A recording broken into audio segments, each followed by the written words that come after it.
Alright YouTube, what's up? Here's the Raptor. Got my new Alba front bumper right there.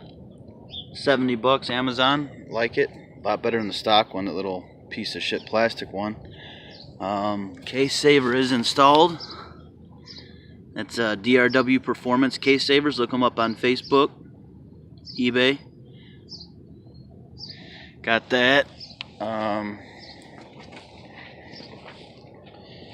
Got the, let's see if I can see it here. Got the pop stop plate in there, right there.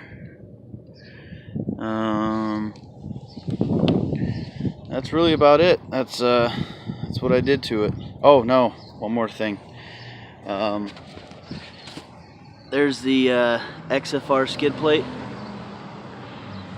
but I think I'm just gonna end up going with those polycarbonate from DRW. Those rear calipers. So there's my cell phone mount.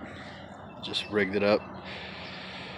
But that's the update on the quad, guys. We're leaving here in about, I don't know, it's Friday right now. I'm leaving Saturday morning at 4 a.m. So